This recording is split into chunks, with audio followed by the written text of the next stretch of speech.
दोस्तों, अंतरिक्ष एक खजाना है। यहाँ पर कब क्या मिल जाए ये कोई नहीं जानता है। इस रहस्यमय अंतरिक्ष में लाखों करोड़ों ऑब्जेक्ट मौजूद है।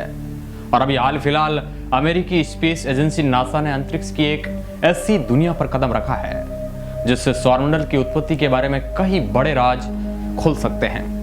दोस्तों, हम बात कर रहे हैं नासा के बेनू मिशन की। आखिर कैसे नासा के अंतरिक्ष यान ने इतनी बड़ी उपलब्धि हासिल की और उस एस्टेरॉयड पर उतरकर हमें क्या मिलेगा, चलिए इसके बारे में आपको पूरा डिटेल में इस वीडियो में बताते हैं। हेलो दोस्तों, मैं हूं आपका दोस्त सुरेश सांचोरी।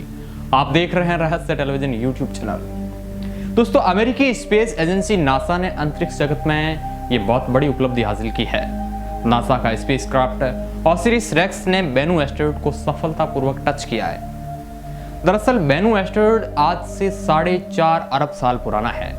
ये वही टाइम है जब हमारे सौरमंडल का निर्माण हुआ था, यानी कि इसका निर्माण ही हमारे सौरमंडल के निर्माण के साथ ही हुआ था। नासा ने इस मिशन को केवल इस एस्टेरॉयड की जांच के लिए ही भेजा था। वैसे ही अंतरिक्ष यान इस एस्टेरॉयड का करीब 2 साल से चक्कर काट रहा है। इस अंतरिक्ष यान को पहले ही ग्राउंड कंट्रोल ने कमांड भेजी थी। उसके करीब 4.5 घंटे बाद ही अंतरिक्ष यान बेनू एस्टेरॉयड की सतह पर पहुंचा और यह अंतरिक्ष मुसाफिर नाइटिंगेल नाम के क्रेटर पर स्पाइरल करते हुए उतरा था, जहां इस अंतरिक्ष यान को उतरने के लिए सिर्फ 8 मीटर चौड़ा क्षेत्र था। नाइटिंगेल क्रेटर भी सैंपल के लिहाज से बेहद अहम जगह है।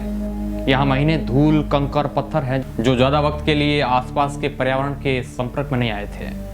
और इस मिशन को वहां पर रुकने के लिए 510 मीटर के अंदर बेनू में पर्याप्त गुरुत्वाकर्षण नहीं है, यानी कि इसलिए इस अंतरिक्ष यान को पूरी तरह से लैंड नहीं करके 3.4 मीटर की रोबोट आर्म को सतह पर पहुंचाया और उसने वहां से करीब 60 ग्राम सैंपल इकट्ठा करने की कोशिश की। पहले से तय वैज्ञानिकों के निर्देशों के मुताबिक कुछ सेकंड में ओसिरिस की आर्म के छूने से बेनू पर मौजूद गड्ढों की धूल नाइट्रोजन गैस के ब्लास्ट से उड़ेगी। ये धूल आकर इस अंतरिक्ष यान के सैंपलिंग हेड में इकट्ठा हो जाएगी। साइंटिस्ट को कम से कम 60 ग्राम सैंपल की जरूरत है। अगर इस बार ये 60 ग्राम सैंपल मिल गए तो ठीक है, नहीं तो 30 अक्टूबर को फिर से इस पर विचार किया जाएगा कि आगे इस मिशन में क्या करना है।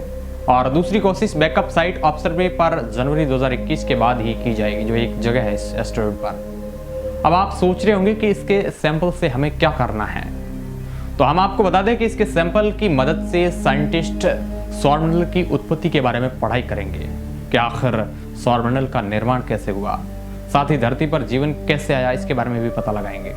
इन सभी सवालों का जवाब हमें इसी एस्टेरॉयड के सैंपल की पढ़ाई से मिल सकते हैं। दरअसल कई रिसर्चर्स का मानना है कि धरती से एस्टेरॉयड की टक्कर की वजह से ही यहाँ पर जीवन पैदा हुआ। नासा के अधिकारी एस्टेरॉयड को टाइम कैप्सूल मानते हैं, क्योंकि एस्टेरॉयड जब सौरमंडल के ग्रहों का निर्माण हुआ उसके बाद बचे हुए मटेरियल से बना हुए हैं। और इस एस्टेरॉयड का पृथ्वी से नजदीक टकराने का भी खतरा कई वैज्ञानिक जताते हैं। बेनू सूरज से 105 मिलियन मील दूर की कक्षा में चक्कर लगाता है और हमारी पृथ्वी सूरज से 93 मिलियन मील दूर से सूरज की राउंड काटती है। तो आप समझ सकते हैं कि पृथ्वी और इसके उल्कापिंड के बीच में कितनी दूरी है। बेनू हर 6 साल में पृथ्वी के नजदीक आता है। ऐसे में वैज्ञानिकों को अंदेशा है कि अगली सदी के अंत तक पृथ्वी को ये कहीं नुकसान तो नहीं पहुंचा दे। अब दोस्तों, इसके बारे में आपका क्या कहना है हमें कमेंट बॉक्स में ज़रूर बताइए और वीडियो को लाइक कर सकते हैं। वीडियो के अंत तक बने रहने के लिए आपका बहुत बहुत धन्यवाद।